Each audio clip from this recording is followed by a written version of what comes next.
Welcome back, everyone. Today I am joined by Ms. Jennifer Trask, who is, just so boring. And I'm kidding, of course. Jennifer, wonderful to have you with us today. Thanks for having me. I'm really excited to be here. Awesome. Well, let's start out with telling people a little bit about yourself, like where you're from and what you're up to in the world. Well, I'm from a small island called Newfoundland, which is on the east coast of Canada, but I do currently live in Toronto, so a little bit more central. And I'm a mindset coach for entrepreneurs. Mindset coach for entrepreneurs. I love it. Me too. All right. Yeah, obviously. And you've been doing this a while now, yes? Yeah, a decade. Yeah. I just celebrated my 10th anniversary, which I can't even believe. I mean, I can, but I can't. It's one of those things that seems like such a long time, but it goes in the blink of an eye. Yeah. And as a entrepreneur myself, as listeners will probably know, I very much endorse mindset coaching. It's something that absolutely makes the difference between whether you are looking for high performance or you are just looking to be a better balanced individual. Absolutely don't go it alone. Absolutely find somebody. And so that is exactly why when Jennifer and I started talking online, a month or two ago, something like that, we were both talking a lot about how entrepreneurs burn themselves out and how they just do all these things that they think are good. And even we're going to talk about today some things that people do that they're doing because they think they've been told to do it, or they've been encouraged to do it by influencers and whatnot. And the reality is we want to kind of stand against that and say, the science doesn't match that. But I think we all know deep down that our lives are more important than our business. And so, that's why I wanted to get into that. So awesome. Well, let's talk a little bit about you and your journey. How did you get from, and I have my notes here. I love this term, digital nomad. Yeah. So I want to know how you go from digital nomad to mindset coach for entrepreneurs. Well, they went hand in hand in terms of when I started my very first business, which was 12 years ago, my dream was always to be digital. Like I never liked the idea of having to live somewhere or be somewhere. And that felt very constrictive to me. So I deliberately set about building a business that was global, but internet-based. And my first business didn't go so well, but it did lead me to where I am today. So I'm so super grateful for it. And as we know, there's no failure, only feedback, and feedback was change direction. So, so I did. Yeah. And then I went into social media consulting, which led into marketing consulting, which is what eventually led into the coaching sphere. And the way I became a digital nomad was when I had a switch, and interestingly, it was a mindset shift. So what happened was my business was doing okay, but I still wasn't at the place where I could really support myself financially. The thing that shifted from when I couldn't support myself financially to when I could was a relatively short period of time. It was like 6 to 12 months. And the thing that made the change was my mindset. And so when I made it was confidence, like the inner, like I gained a certain amount of confidence, and then things really start to take off. And then as soon as things start to take off, I was like, yes, I'm out of here. And I took my first digital nomad trip to South America. Okay. Awesome. And when you say out of here, you just mean physically out of here. Physically. Quit your Physically, business. Yeah. No. I had to keep running my business because it was paying for the trip. But also, my intention was never to leave my business. Right. It was just to run it from anywhere and everywhere. Yeah, I love it. Any favorite places you went to? I'm just curious. Yes. There's a lot of places I went that I loved. When I go by country, but Peru was a very special place. it has such a wonderful energy there. And it had also, Machu Picchu had been on my vision board. So when I went to Machu Picchu, I've been there a few times. And when I went there the first time, it was a really full circle moment, you know, because I remember putting that on my vision board when, you know, I had no clients, no money. Like it really was a dream. It was a vision. Right. And then there I was there, not just on a trip, but running my business from Peru. And I thought, wow, dreams really do come true. Yeah. It's like, oh, that now was a what? big one. That was a special one. And, you know, Chile, Ecuador, I really enjoyed those. Nice. I've lived in Australia and it always has a special place in my heart. There's so many places, so many. We could be here all day talking about. That's awesome. So, I mean, yeah, just kind of curious. We're going to be doing some of that at the end of this year, we think. So I'm always curious. But for us, it was, you know, we went there. You know, New Zealand is actually where we're wanting to go back to and spend a lot of time and do a little bit of a sabbatical and figure things out at the end of the year. But having visited there first, it was first a dream, then we did the dream, and now we're living the dream. Isn't it amazing? The way I look at that, yeah. And I love it because I hope, you know, to those listening, if there's a dream you've had for a long time, it is so possible. It's why I like listening to other people's stories as well, because, you know, you could really be, do, or have whatever you want as long as you're willing to become that person, then you can make it happen, man. So cool. Yeah. So I think in most entrepreneurs that I talk to, including myself, there's usually a point where you realize that I can do just about anything I want to do. But there's really something that I feel called towards pursuing on a full-time basis, or at least primary energy going towards that. What was that for you? I'm very curious about what driving force. Was it a life event? Was it something that you just kind of discovered by accident, or was it just like a magical assessment you took? And said, I actually tell people the only reason I made it this far is because of the call. It was a call. It was like there was many times when it was just felt like it was too hard, and I thought, but there's nothing else that I'm supposed to be doing. Like, this is the thing. Like, there's no plan B. There's no go get a job. Like, you have to do this thing. Right. Okay. So it's like that burning passion that if I tried to do something else, it just won't. I think it's a combination of things. What I discovered was, you know, I think we all have our gifts and unique abilities, and you don't have them by accident. And when I looked at what mine are, so I love people. I have always loved people. I have a genuine curiosity and interest in people. I love helping people. I've always been in jobs that help people. And the one corporate job I got where I felt like I didn't help anybody, I was like, this sucks. I got to get out of here. Like, I'm not helping anybody. And then when I think about my skill set and what my interests are, like, everything just leads to this. And even speaking, which is one part of my business, I mean, I love speaking, and so many people fear it, it, you know, think I would rather do anything other than speak in front of people. And I'm like, oh, the bigger the crowd, the better. Let's do it. Right. So I just think that this is why self-awareness is so important, especially in entrepreneurship. But yeah, sometimes I wake up and I'm like, I make a living helping people be happy. Like, this is a good deal. Right. Yeah, exactly. And we sabotage ourselves with this so often that we think that we have to suffer. You know, I think I see this in artists all the time. They think they have to suffer for their art. You know, that saying goes around. My first company was called Starving Guitarist Press. You know, I have to be that. Is that right? It is right. Yes. But I think, sometimes we get caught up in this. It really is a mindset of we have to be miserable in order to be, and I'm not even talking about success at this point.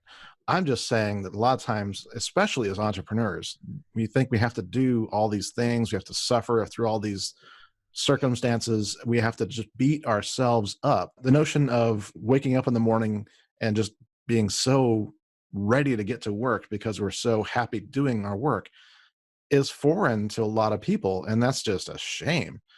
I always Mhm. like to say, maybe we should evaluate what you're doing. You know, if you're not Yeah. meeting that criteria of saying, "Oh, this lights me up," then maybe it's Yeah. time to shift.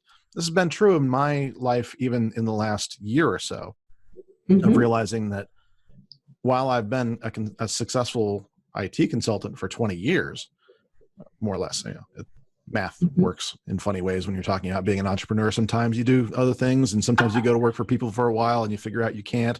But overall, it's been a 20-year it's been a 20-year journey. But the thing that I've found, and it sounds like this is something that resonates with you as well, is that I just wasn't happy being not happy. And I knew that even though there was so much with consulting that I was seeing the world, and Marriott Hotels loves me a whole lot. In fact, That's a good company to love you, I hope. yeah, it truly is. But more or less, what happens with that is you do something so often that you think that that's the only thing, and that you will Hmm. only ever be able to do that thing. You become suffering because you've laid this trap for yourself, and that's a shame, because really Hmm. what it is at least as far as the mindset there, is that it can't be more than this. Because we're miserable, we think we can't be more than this. Yeah. So this metal card, See yeah, it? it says Marriott lifetime Balfoy, platinum elite. So Platinum. for the rest of my life, Woo! yeah, for the rest of my life, that is how much travel I've done, folks. Is that Wow, that's that is a just lot the of travel. hotel. That's just hotel. Wow. So I've stayed in hotels to get that. That means that I have spent literally more than 2 years worth of nights in hotels just with that brand. Wow. Wow. So that gives an idea of the scale of how much I was investing in this. Yeah. And to wake up and think, oh, man, I've got gotta go sit in another conference room, and all these kind of things that used to make me really excited, and Hmm. now we're not. That Yeah. was a good indicator for me that it was not working. Now, here's the mistake I made, and this is what I want people to hear, and what I want us to talk a little bit about. Is the mistake I made was, well, I just need to work harder at it. I just need to do more of it. So in 2017, what I discovered is that I can do multiple contracts at the same time and stack my time. And so what happened with that was exactly what everybody's listening probably thinks, oh, well, that's going to cause one thing: ultimate financial success and no worries. I'm kidding. I mean, it did some things financially that were really great, and it set some things up. I'm not going to lie, and I'm not going to say that you should never hustle. But what it did was burn me out and almost end my marriage. Boo. It's Boo just is right. not worth it. I mean, I think when I look at the net of what the actual result of me stacking on time and working, instead of maybe a 50-hour week, working more like a 90-hour week, when I look at the effect of that, you would think that you would be adding on financial success at a rapid pace. And it was, but from a percentage standpoint, and from what I could handle and what ended up happening after that when I just crashed, was, hey, the net year over year was actually a loss. So you're Yep. seeing out there people that are hurting as entrepreneurs. What would Yep. you say is the root cause of some of that hurting, and what's causing them to think that hustle is going to fix that? The belief that I'm not enough. Mm, That is the number one reason. ouch. Yeah, That's hard to it's hear. big. Well, it's interesting of the actual day that we're talking, I uh, concluded I do weekly calls with clients, and 60% of my calls this week, that was the root cause of their issue. That they just felt like they weren't enough. And their issue, yes, and their issue, the issues manifested differently in each person's business. Mm-hmm. But of course, my job as a coach is to dig. And we dug, and it all ended up at the same place. Fascinating. Yeah. So what do you think causes us to accept that? Because that doesn't sound acceptable to me. When you say it out loud, it's like, no, that's not, you don't want that. What causes us to accept that? A lot of people's belief that they're not enough starts from a young age. Mm-hmm. And even if you grow up in an encouraging household, you can still, as a human, and particularly as someone who is younger and doesn't understand like human psychology and how the world works and, mm-hmm. you know, all the things that if you grow up and you study these things, then you can know. So what happens is, you know, you could hear one thing and it could be from a well-meaning person of influence around you.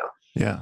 And the meaning you make out of that is, well, I'm not enough. And what's interesting is a lot of well-meaning parents who want their kids to excel, and they're like, you need to get better grades and do better at this and better at this.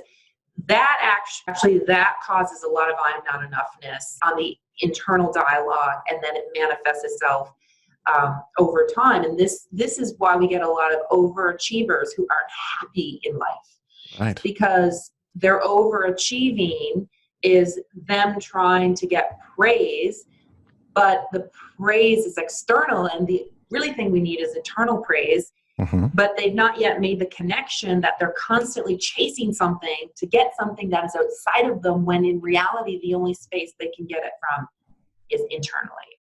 Yes. Yes. So the reason why people hang on to this, back to your original question, is because one, I don't think most people really know that's the problem. Mm-hmm. Like, I really don't. I think, and then, because people aren't walking around thinking, I'm not enough. Like, they're thinking things like, you know, how do I make more money? Or how can I figure out how to speak? And how do I get the courage to do that? And, you know, how come my partner and I aren't doing well? And, you know, it's just like, it's all these external things.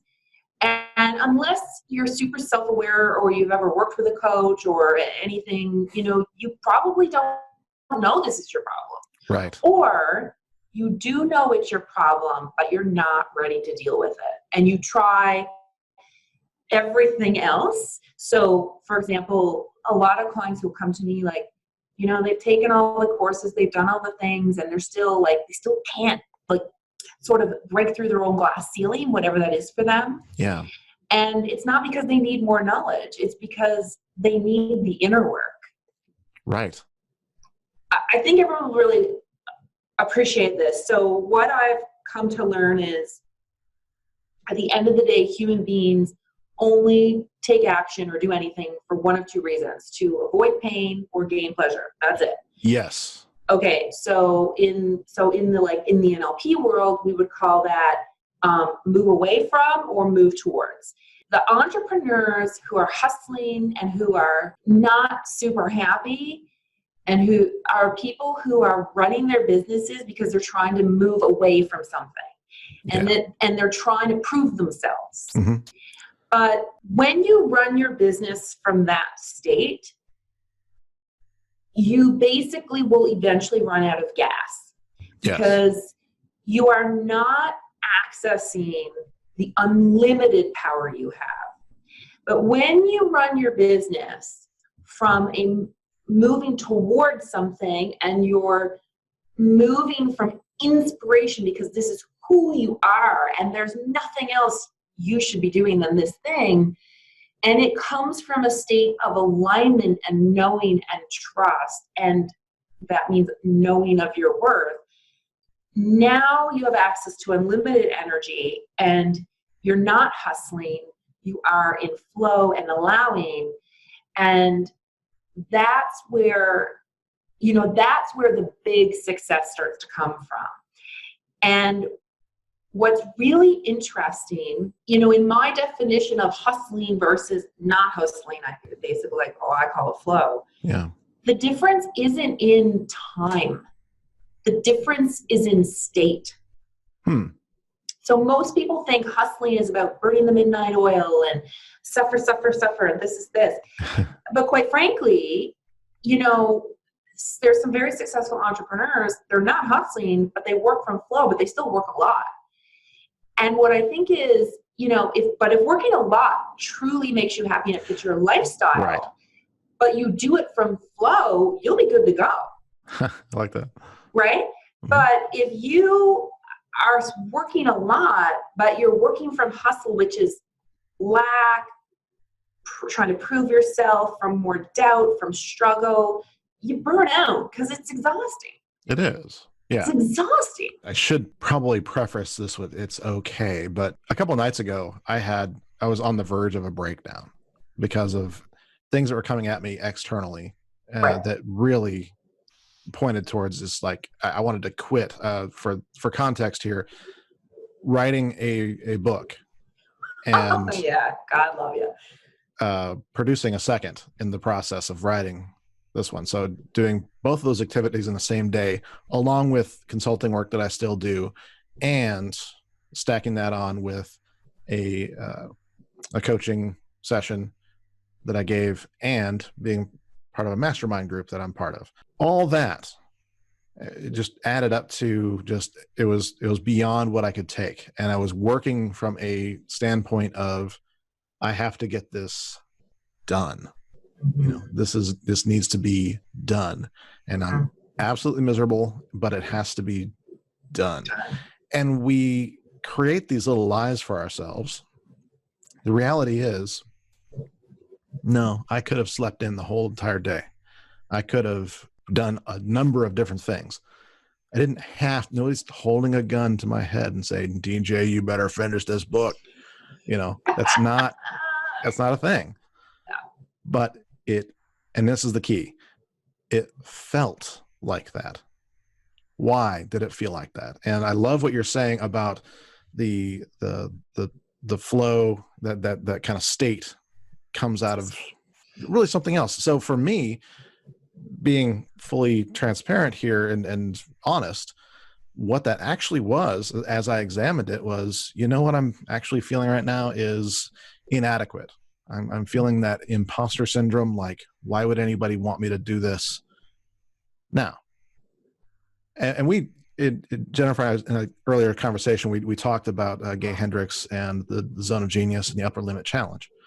This is an upper limit challenge for me. Like, correct, when I'm faced with something like this, I have to look back and say, did I have a success today? Was there something that happened that is causing me to look at this? And I looked at it and I'm like, yes, I have some massive successes today. Yeah. You know, I had a coaching client that was expressing that she had launched a masterclass that had earned her some income, but more importantly, got her excited about what she was doing, and you could see it in her face. That was a win. And you know, I'll take ownership of that win as well, because I was involved in that process. I had tons of people expressing to me, and this is key, how much they were excited about this book project coming out.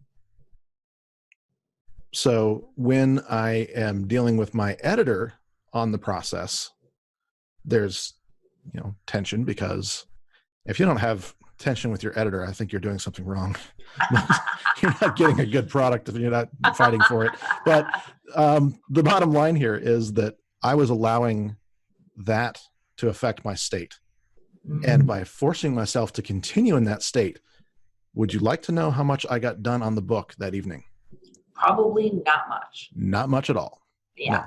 No, it was a miserable, up all night kind of thing, and nothing really got done. And so is that something that you find a lot of as well with other people that are in this kind of self-motivating entrepreneurial space, that they just force themselves into and working in an incorrect state? Yeah, and what's interesting is we know from the science of flow. So the science of flow, actually, one of the, I guess part of the definition is it's a feel good state. Like if you feel bad, you're not in flow, right? Like it doesn't, it just knocks it out. And then if you talk in terms of spirituality, people will call this alignment. What are other words for it? I mean, it's just all the same. People in the sports, they call it in the zone. Yep. Right? It's all the same state. It's the state when you are at your absolute best because you are connected to the highest version of yourself. You're out of your head.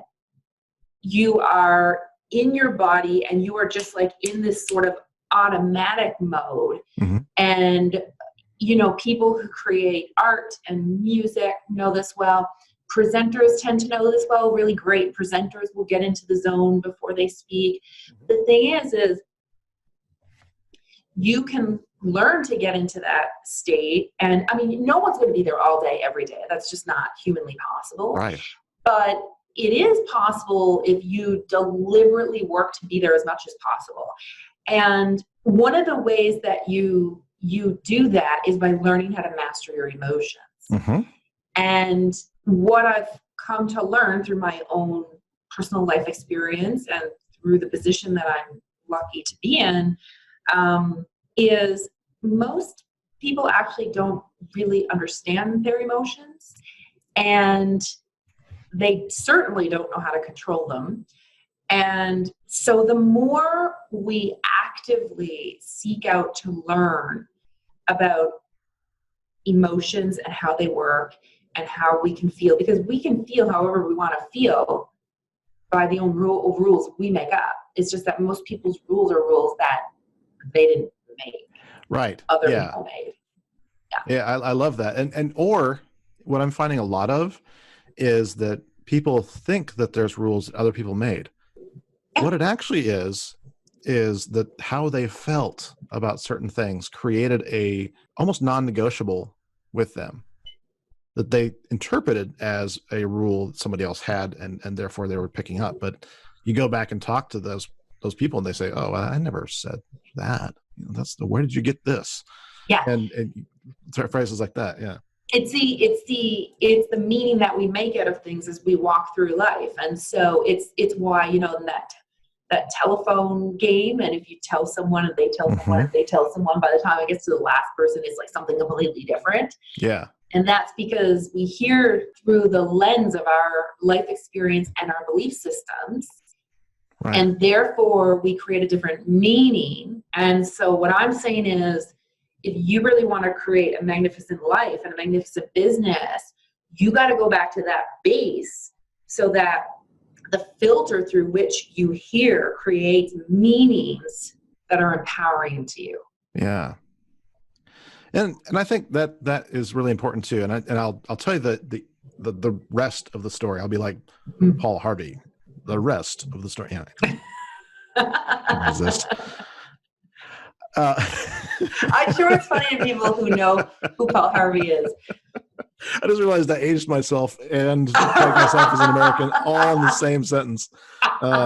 Fascinating. But the rest of the story that I was talking about earlier, when I was in this really bad state, was realizing my upper limit challenge and kind of combining philosophies here into more of the, Tony Robbins kind of stuff that we've been talking about is, okay, how do I get a state change here? How do I, in my case, it was literally get up out of bed where you're sitting there feeling sorry for yourself.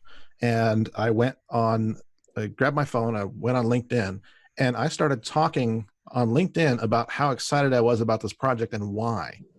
Reconnecting with the why that I was doing this.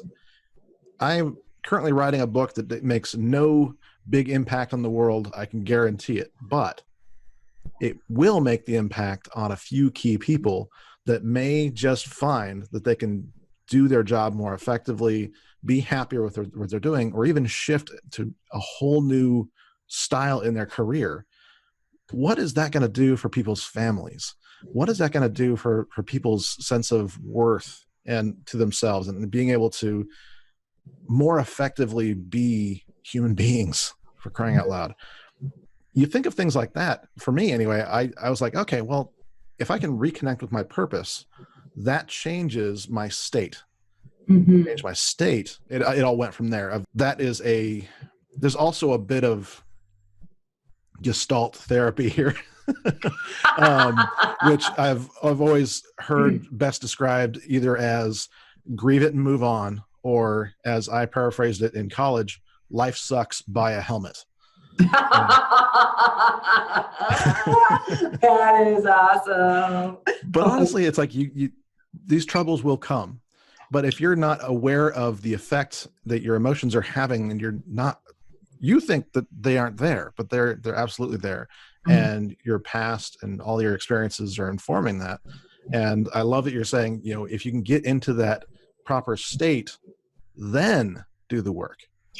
Yeah, because, and what's interesting is, this is the difference between high performers and, non-high performers. It does take discipline and work to learn this stuff and to deliberately train your mind. Like, you gotta be proactive about it and consistent and intentional. I think some people don't really believe it. Like, I think not everybody's on board.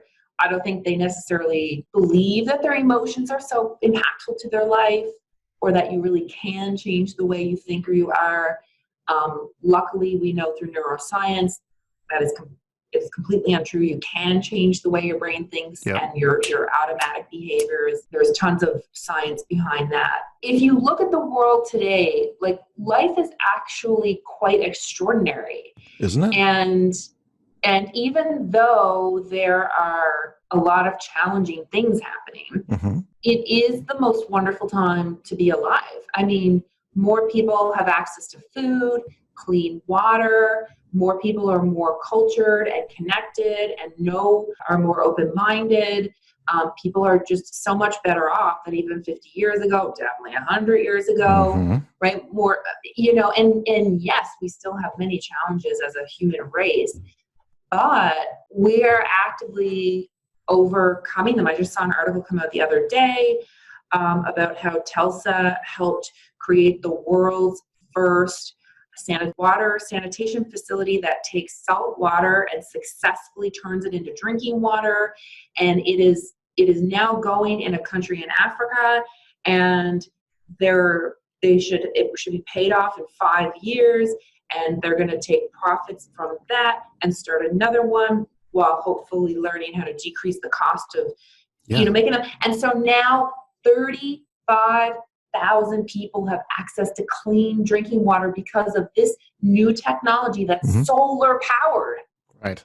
So it's amazing. Yeah. And I love in Factfulness by Hans Rosling and his team talking about these things. Yeah. And honestly, I think that those people that are listening for the first time might not know this, but on this podcast all the time, I try to make it a point of every episode, we talk about habits and how small habits make big impacts. Yes. And I think, to me, one of the habits that I have is something I got out of that book, of just challenging any kind of news that you hear, for example, of saying, if this was positive news, would I be listening to it? Or would I see it? Or would they be producing it? It's not always them. Sometimes it's us. A lot of times the facts are right in front of us. We've known for many, many years that world poverty is lower than it ever has been. That some of the examples in the book is that, girls in countries that have oppressed them for years are now getting educated, becoming entrepreneurs on their own. And there are so many exciting things happening in the world. I get to have conversations with beautiful people that I have not even met in person. And, these are just so wonderful things that are happening in the world. And so if we make it our habit to recognize that there are these little things, it becomes easier and easier to do them. Yes. Yeah. I love it. Yeah. So what are some, and I want to dive even more into the burnout thing, but before we do that, let's actually talk about a few habits that you maybe have seen that help you get back into that state. I got tons. So awesome.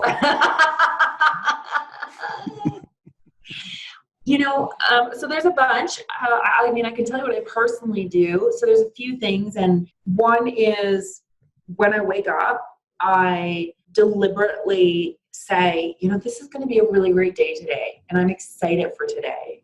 This is the stuff that I say to myself as I'm just waking up. And, I'll say something great is going to happen today. And so I immediately start my day deliberately focused on the positive. In my home, you'll see lots of positive affirmation statements. I'll listen to something inspiring in the morning. It's really, really important to try to get your day started off correctly. I journal almost every day, and exercise, to be honest, is another way that I help prevent burnout and also stay in a really positive state. And eating well. And I think like taking care of your physical body is an act of love, and it makes you feel good, which makes it easier to feel good emotionally. Like when you feel good physically, it's easier to feel good emotionally. So it's almost like it gives you that advantage. And, a classic gratitude exercises are really great ways. We've all heard this, but we hear it because it works. Right? Yeah. In my, actually, we just did in my membership, we do different challenges every quarter. And this quarter we did a cold water shower challenge we learned from Wim Hof, who is one of the world's leaders on the cold water exposure. And so I shared, we have a member who's a Wim Hof instructor, and he graciously taught us some of the breathing techniques. And, when you look at the science behind cold water exposure, it's exceptionally good for you, even though it might make you want to run far, far away, but it actually is good. And I also ran that challenge because it is good for mental toughness. So doing hard things, and it doesn't have to be hard in terms of take up all your time and energy. Like even the practice of getting under cold water for 30 seconds, which takes 30 seconds, but it's a mental toughness that when if you do things that you think are hard, that you do them, and then you go, right. Like you're training yourself to go, I can do hard things, and hard things can become easy. Right. And there's joy in that. And if I can do this, what else can I do? Right. Exactly. And the whole notion of, well, did you die? Yeah. I almost made her spit out her water. I did not die. She did not die. Yeah. Well, here's something that I'm hearing, and I want to contrast this. Yeah. I fortunately have the perspective of I probably deal with and talk to an equal number of independent entrepreneurs, those that either run their business online or brick and mortar, along with people that are employees. Mm-hmm. And there's certain things that I notice with both. Mm-hmm. And this is not anything to do with how you're working or what you're working on. The people that are miserable, more often than not, will talk about their circumstances as being a criteria for whether or not they're having a good day. Mm. If you are getting up in the morning and something happens that's external, something somebody says, something you listen to, something like that, has now impacted your day, well, there's a word for that. You're a victim. Yeah. And what you're describing is saying that it's not that these things aren't going to happen.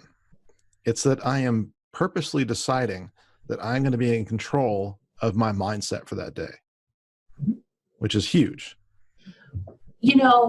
I got to be honest, one of the best lines I've ever heard from mentors of mine in the mindset realm is, you can't get poor enough to help poor people become wealthy. You can't get sick enough to help sick people become well. And you can't get sad enough to help sad people become happy. Yeah. You can only uplift from your position of strength. I'm writing this down literally right now. And when you really get that, because one of the things that I think stops people from truly having wonderful lives and a wonderful emotional experience through their life is guilt. Like they almost think I shouldn't be am I supposed to be this happy? Other people are not this happy. Why should I be happy all the time? And yep. And I get it, because I used to feel this way too.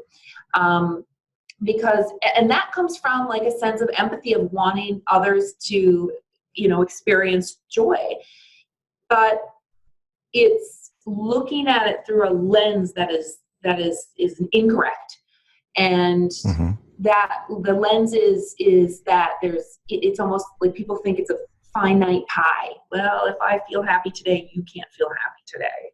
Right. And that's not the way that it works.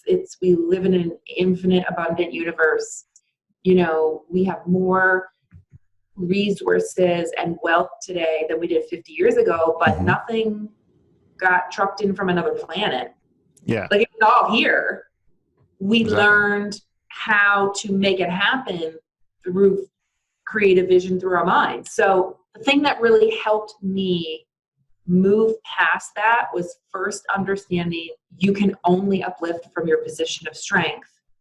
And second, understanding that if you allow everyone who's going through a difficult time to affect you, your life will be miserable. Yeah. And then you won't be able to help people, because when you're, like, even if you're talking to a friend, if your empathy turns into sympathy, you are not going to help them because you're on their energetic state. You must stay. And the thing that I find that's very helpful is when you understand that people have the power to create their reality, then it kind of unlocks this permission to go, right, my job is to help them remember who they really are, get them back into that state. And I don't need to go to those negative emotions with them to do that. I can stay up here because it's the only place I can help them get back there anyways. And then, help them move forward. And that really understanding that took me a lot longer to really understand than I'd probably like to admit. But it's, when you want life to be good for everybody, a lot of people are struggling. For people who do have a big heart, that can be difficult, but we each walk our own paths and are here to do what we're here to do. So when you can see people in their power and not what they're letting their stories see, then it's easier for you to go, I'm going to stay here as the example and shine the light for them to come up when they're ready. Yeah. I love that.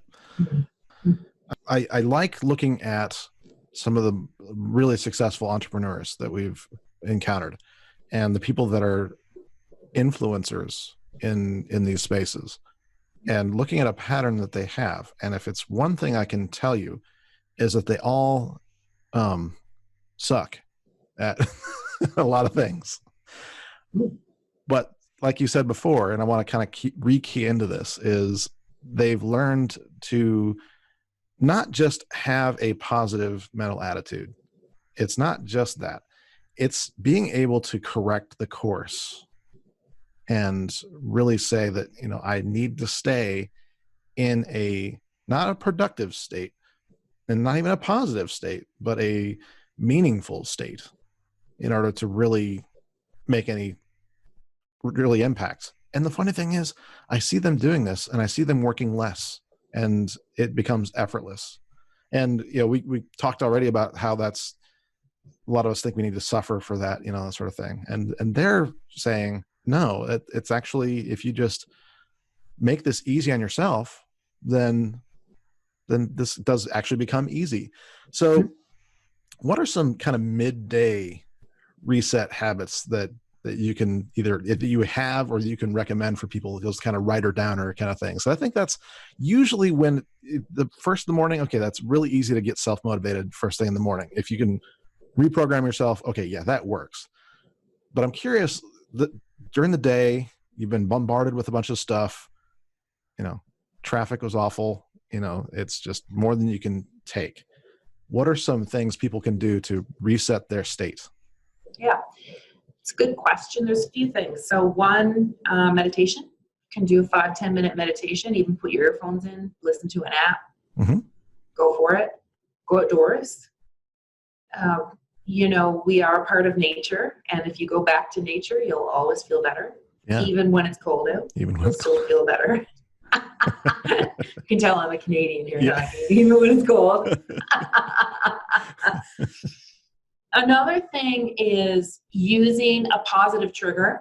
So it could be that you have like a ring. It could be every time you go through a door, a certain door. It could be a pair of glasses. It could be anything that you deliberately go, every time I look at this ring and I rub this ring, Yeah. I'm going to remember that everything really is working out for me and it's great. And I'm a great person doing good, whatever the things are. Or it could be the qualities that you want to emanate. So one of the things that I always tell my clients is you have to become the person you need to be to get the results you want. Mm-hmm. It is a becoming process. And who you are today is not who you'll be when you have a 7-figure business. You're going to be a very different person who, when we think of influencers, one of the biggest ones in the world in this space is Oprah Winfrey. So who Oprah is today is very different than who she was when she first started her television show. Right. And probably every year she shifted and changed. But the thing that closes the gap for people in terms of manifesting the physical reality that they want, any goals, is the internal shift. And the internal shift is deciding you don't wait until you're a millionaire to behave like a millionaire. You become a millionaire by behaving like a millionaire before you are one, right? Exactly. Yeah.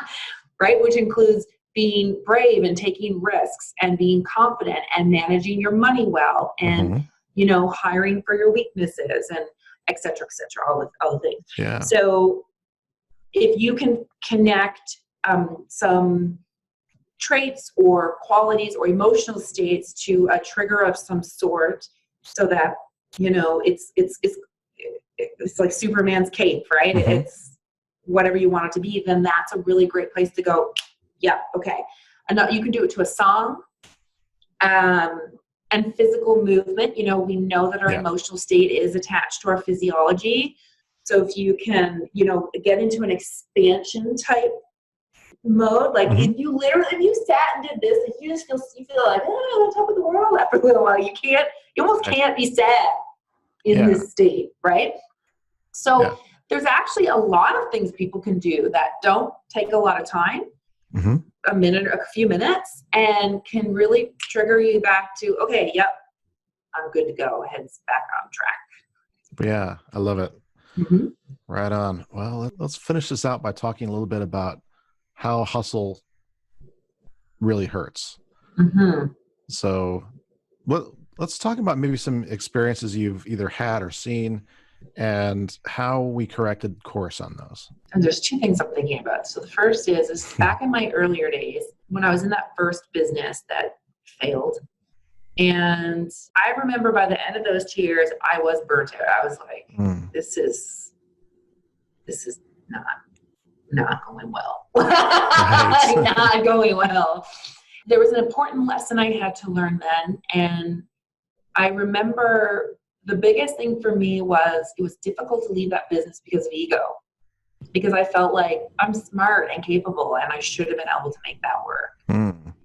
And my father, who was an entrepreneur, and I was in his office. I remember sitting in this brown leather chair that he had in his office, and I was sitting across from him. He said, Jennifer, failure is like a badge of honor to an entrepreneur. It doesn't define you. Just learn what you learn and what are you going to do next?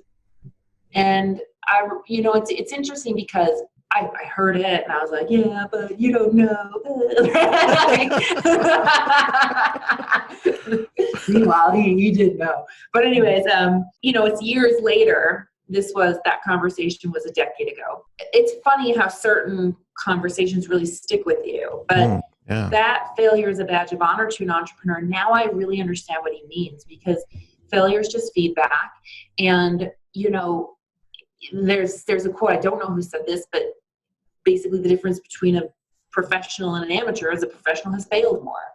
They've failed more and they've course corrected. So that's a time where, burnout really, and hustling, it really affected my confidence and my emotional state. Like life was not good at that time. It was just sucky. So that was one time. And then I remember After that, I'd made this decision that I wasn't going to work so much because, I was working 12 to 16-hour days, not really getting anywhere in terms of results. I was missing, at that time, I had one niece. I think maybe my nephew was en route. I have 6 today, so she was just one though. And I remember thinking, like, I'm missing her growing up because I'm just working all the time and I'm not even getting these results. Like, what? So is it worth it? Yeah. Is it worth it? And one day I remember I was still living at my parents' house because I had to, when I started my first business, I just finished MBA school. So I had MBA debt. So I moved in with my parents, and my niece was over, I think because her parents were working or whatever. And she had asked mom and dad to play with her, and they were both doing something. And I had come up the stairs because I was going to go to Starbucks to go work out of a cafe. And she looked at me. She must have been, I don't know, 6 or 7 at this point in time. And she said, Aunt Jennifer, will you play with me? And I remember in my mind, I said, this is why you became an entrepreneur. Mm-hmm. So you can say yes in a moment like this, not so you can go to Starbucks and do work. And so I said yes. And we went outside and played. I remember actually the jacket she had on, this purple jacket with butterflies on it. And we went out and had a great time. And, whether or not she remembers that, I certainly remember it, because I remember making the decision and thinking, this is a different decision. Yeah. Because I'm choosing different. And it was the beginning part of a path that was much healthier. Right. And it's happier. Like kind of that whole, but did your business die thing? And probably not. No. And ironically, so I have a friend of mine who we became friends. She was a client for years. And I said to her, I'm like, she's an artist. I said, can you just take more vacations? Go on more vacations. Look, I don't care if they're staycations. Just stop working. Because it's not working. Working is not working. So, So anyways, she went on vacation and she sold an original because she sells prints as well. And she sold this $7,000 original. And I was like, see, that's why you need to go on more vacations. You relax, you allow, you sell. Good.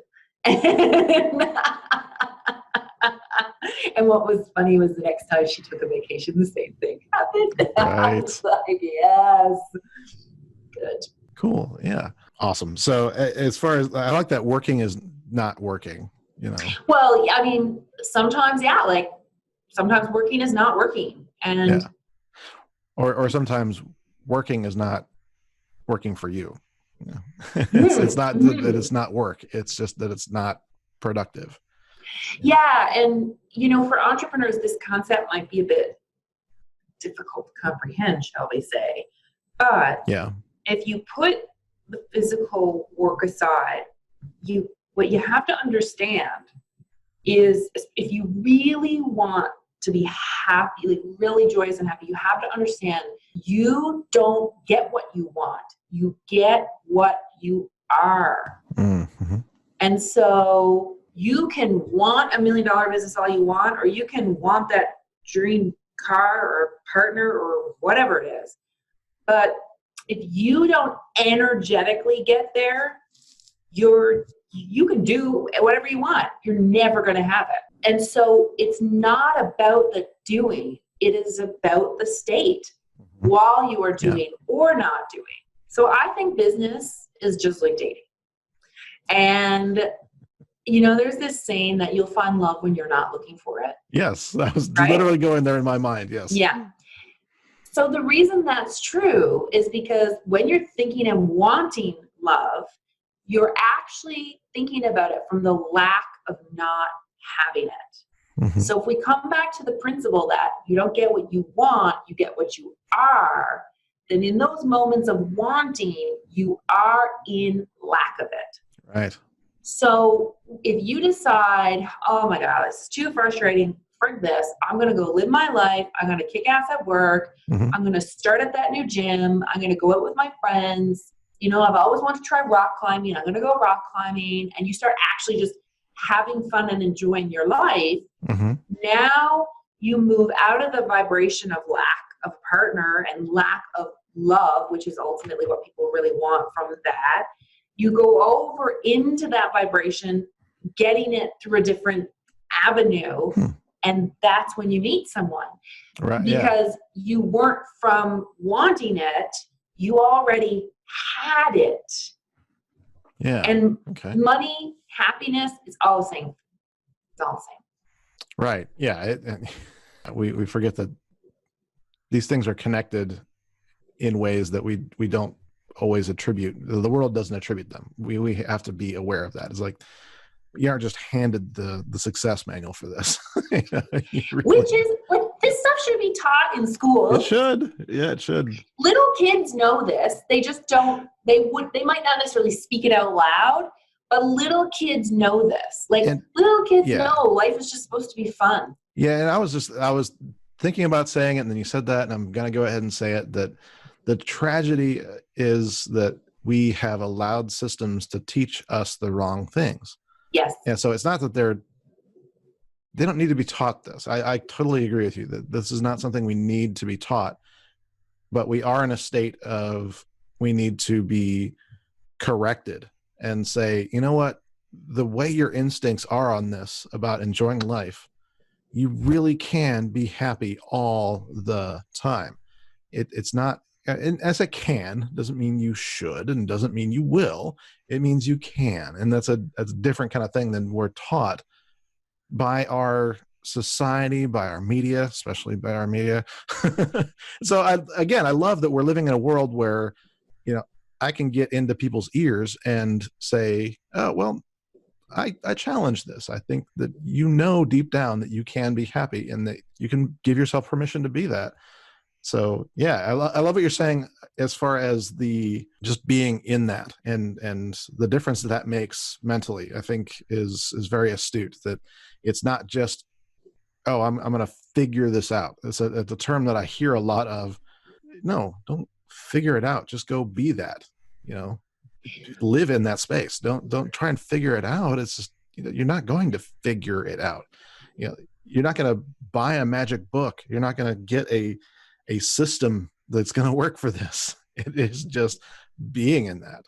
It's really an unlearning, I think, because especially when so we have a culture that celebrates success, that celebrates celebrity, that celebrates, athletic achievements, academic achievements, etc. And so that in itself is a systemic problem that is producing more unhappiness, because if that is saying you're happy when you get results, whereas interestingly, most of our day-to-day life is spent in the process of trying to get a result. So we really need to switch to celebrating the process. And when, Dr. Carol Dweck has some really great research around growth and a fixed mindset. And this is the thing that she found. People with growth mindsets, which are the people who are the highest achievers, they find joy in the process. And she teaches parents that, you should really praise your children for effort, not for the outcome. And the reason is because if you're so outcome oriented, then your identity starts to be based on outcomes. And quite frankly, I don't care how successful you are, you're going to eventually have an outcome that isn't as you want it to be. And so if your identity is constantly attached to outcomes, then you're in trouble. As you're saying that, I was thinking to myself, there are certain realities that we face. There are winners, there are losers in games, for example. Yes. But what occurred to me while you're saying that is that what we don't teach is what that means. I mean, means at an emotional level. We say what it means, and we celebrate the winner, but we should be celebrating the people that are doing as well, because they did. Yeah, and it's interesting. Brene Brown has this quote, and it's around like, if you're not in the arena, then your opinion doesn't count. And Yeah. what she means by that is, like, she particularly once her TED Talk went viral, and she now is a best-selling author many times, and a lot of people give her a lot of feedback. And what she had to decide was, whose feedback is worthy of receiving and even getting in my brain, because I think she was receiving a lot of feedback that was playing on her heart. And then that's what she came up with. Like, if you're not in the arena, because people can just give you feedback. I remember one time, this was years ago, and some guy in a group that I was in online, I had put up a page and I had made a video, and the video was vertical. And the guy said to me, we were in a course or something, and the guy said to me, hey, good page, but your video is vertical and it should be horizontal. Da, da, da, da. And I wrote to him and I was like, well, thanks. Actually, it was vertical for a reason. Like, it was just the fastest path I could get up there for whatever reason. I can't remember now. And I said to him, I think I had deliberately asked him, or like, have you ever done this? And he hadn't even done it. Yeah. And I was like, well, you know what you can do with that. Right. A couple of weeks ago, Ray Edwards said on his podcast that his crappy I'm paraphrasing, but his crappy episode is better than the episode that you never made. Yes.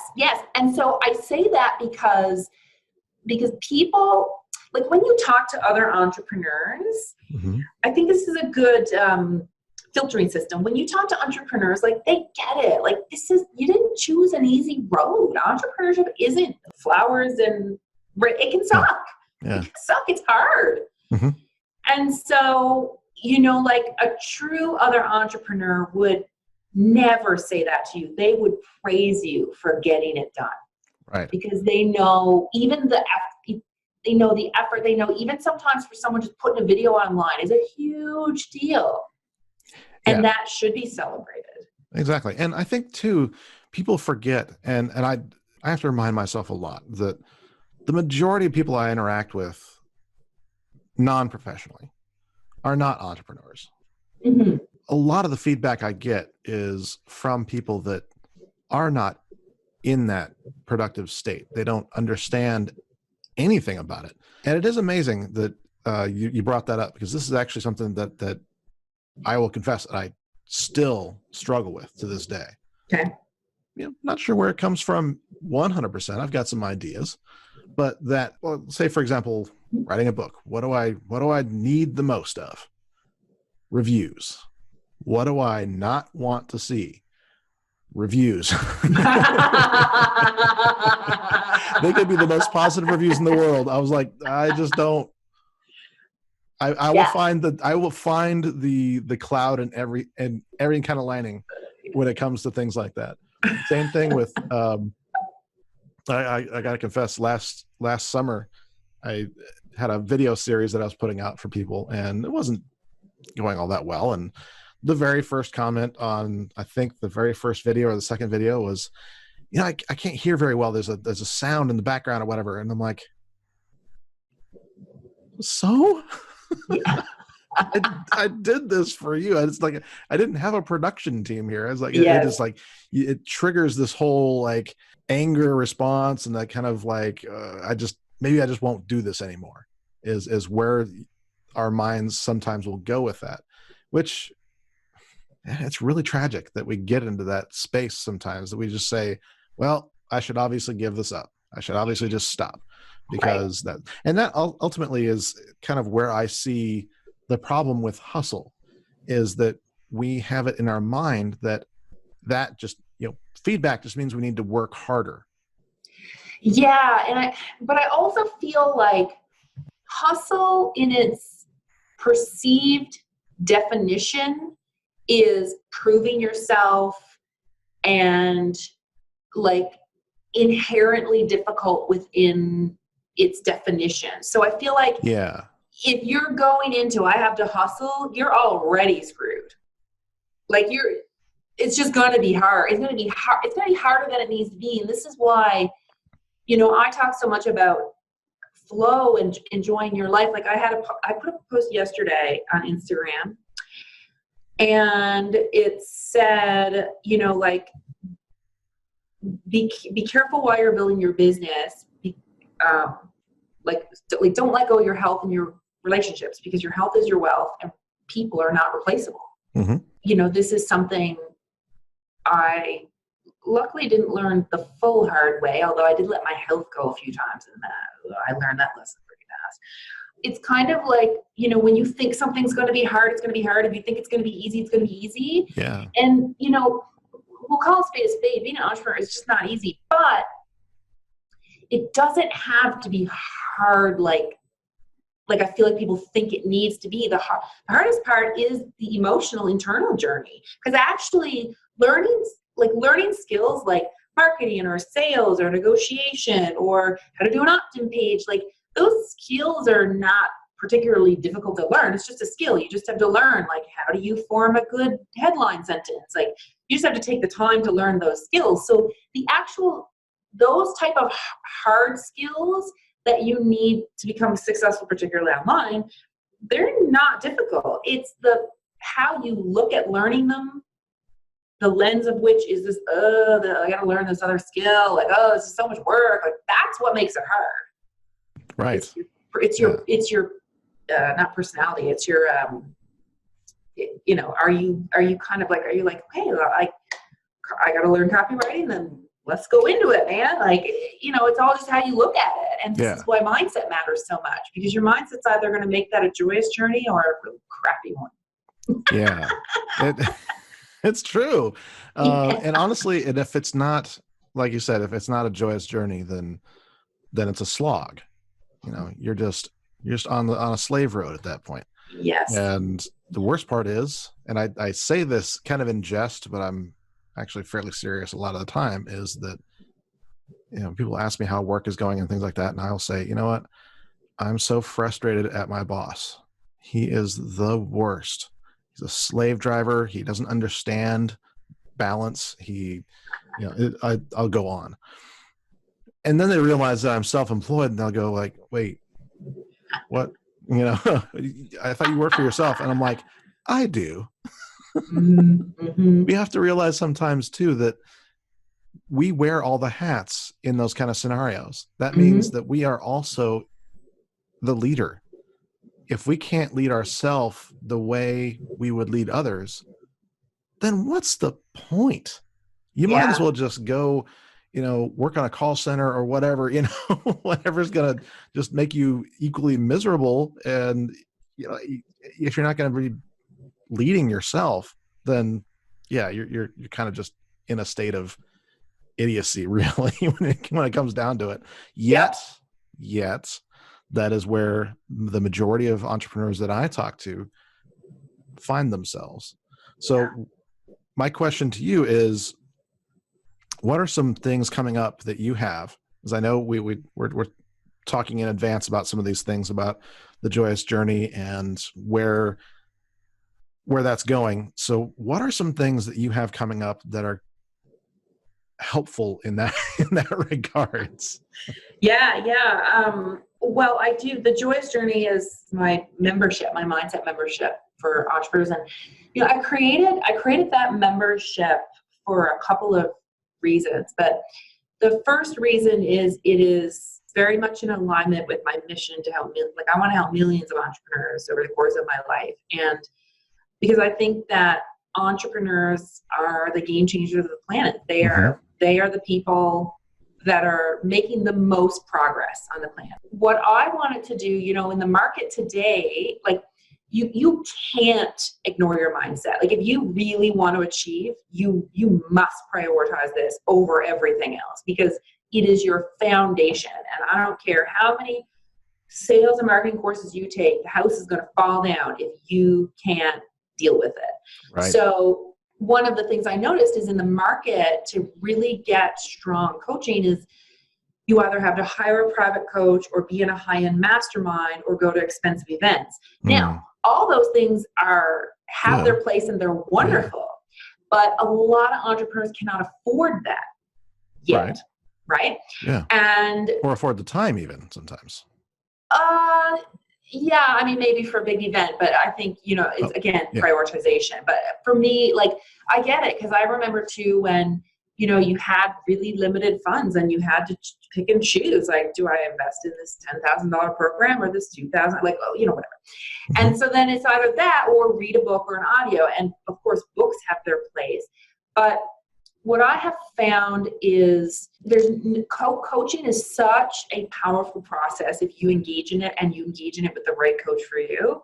So I created the Joyous Journey because I wanted an affordable solution for people to get access to world-class mindset training and a community that is based off of this belief system that it's about alignment and flow. Like it should be a joyous journey because you can't have a happy ending from an unhappy journey. You can't build a joyous, profitable business from being stressed out, overwhelmed, in doubt, and in lack all the time. It just doesn't work.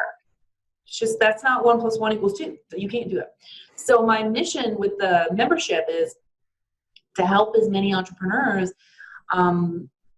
get access to this stuff, because if they come in and really actually do the work, it will profoundly change your results, but also yourself and your emotional state. And, at the end of the day, my life's work is I want to leave the world having been a part of helping more people live joyous, happy lives.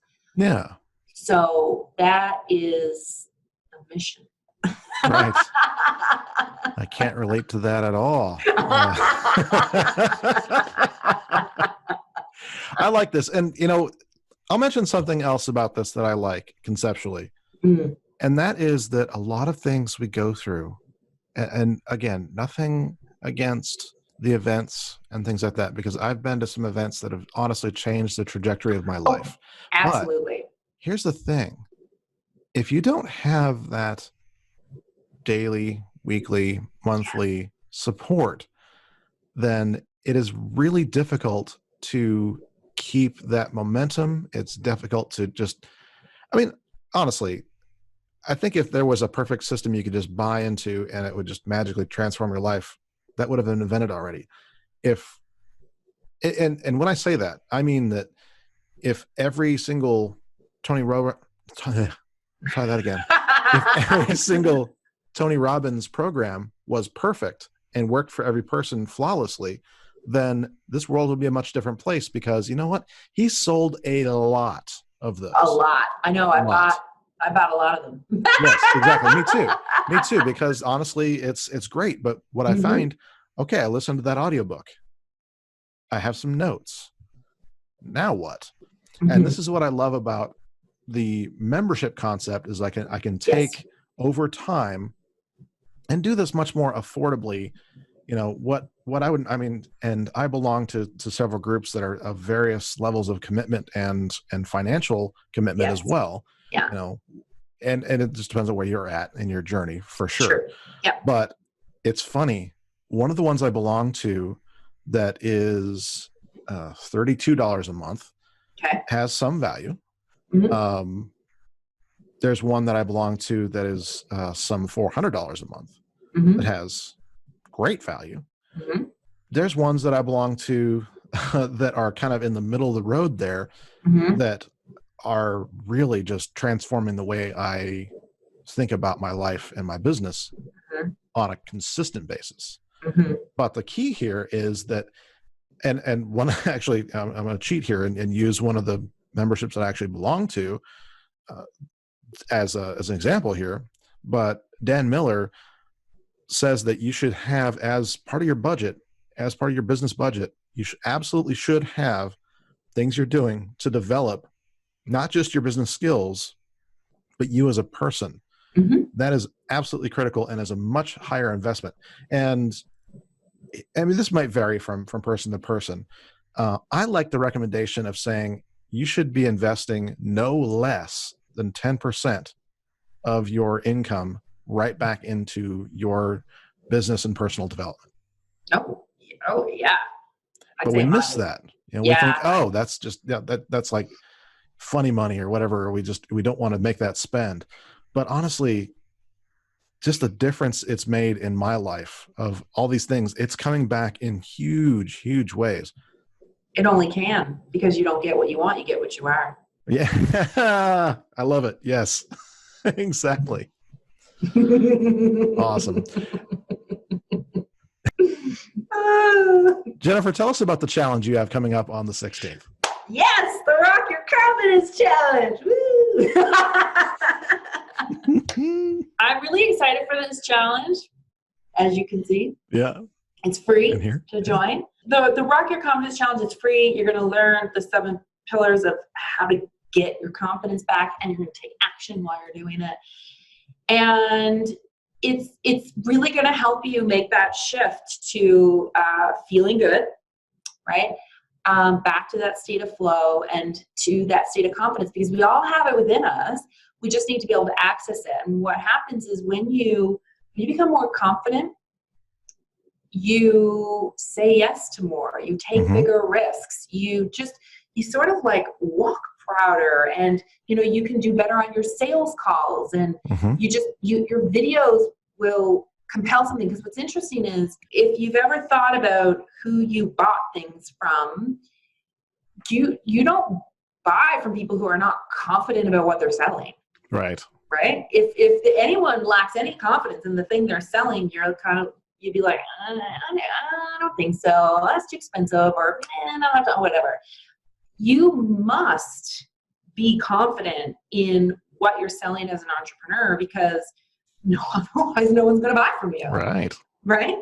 And what happens is, I think our confidence breaks down over time, because it's not always an easy journey, and these stories and all the things. So this challenge is meant to like pull you back in, give you the tools that you need so that you can get the opportunity to get back into that confident state, take some action, and actually see results in your business. Awesome. See, there's 7 pillars. Yes. What are the 7 pillars? I'm curious. Got to join the challenge to find out.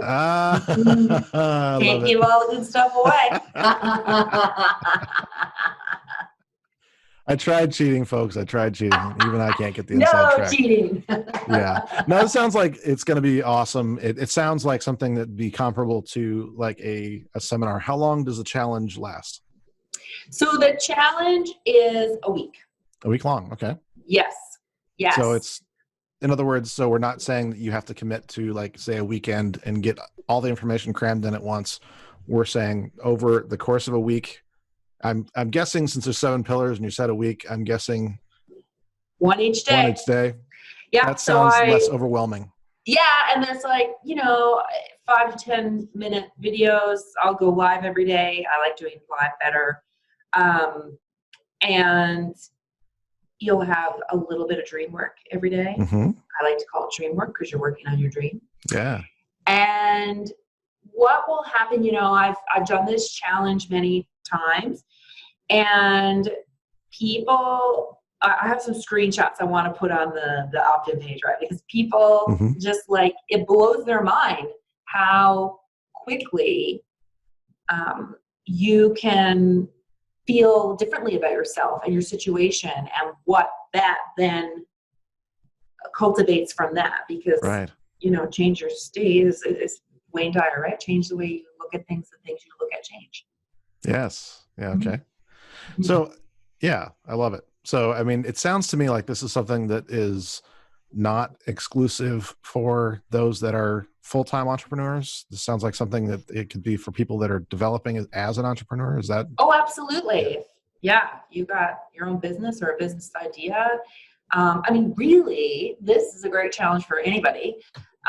But my audience obviously is entrepreneurs, and I do use stories and everything that relates to entrepreneurs. So I'm going to say something pretty profound here, and it's because it came up in my mastermind call this week on Thursday, actually. Yeah. And we were talking. I'm part of Cliff Ravenscraft's Next Level Mastermind, and we were talking about the concept of being actually we were talking in the context of being an entrepreneur as a married couple, that sort of thing. Right. But what we forget sometimes is that every person is actually an entrepreneur. I think so. Yeah. In your We own make right. those Yeah. choices. We make the choice, whether it's going to an office building that you get a paycheck from someone else. The reality is you are trading in your time for an expected result. Yes. That means you are an entrepreneur. I think I originally got this concept from Dave Ramsey, actually, and his EntreLeadership concepts and things like that, that he only hires people that are entrepreneurs. So we need to break ourselves of this notion that you're only an entrepreneur if you work for yourself. No, it's, really, we are all entrepreneurs, and we can probably we're always selling ourselves. We are. Exactly. Yes. All day, every day. So my encouragement to everybody out there is to get in on this challenge. Where can they go to get in? They can go to, so it's jenniferltrask.com/rock your confidence. Awesome. Awesome. And I will try to poke in as well. It's going on. It just happens to be going on during a week that I am going to be enjoying life. Oh, God love your heart. God love your heart. So we'll see. But it's just a quick little thing every day. It's not going to be a big commitment. That makes it a lot easier for someone like me to pop in. So I highly encourage people to check this out.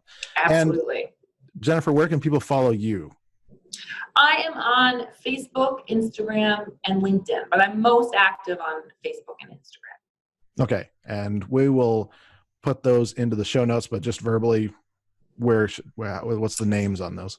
It's my name. So if you just Google me or search in any of the search boxes, you'll find me.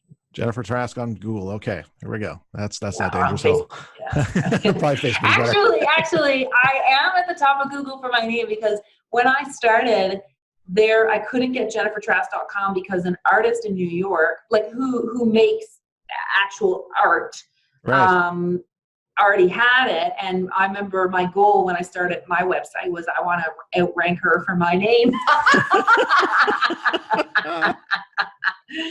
And so I did that, which is good. But she'll still come up in the thing. But she makes kind of funky art, but we do completely different things. Yeah. Hey, you know what?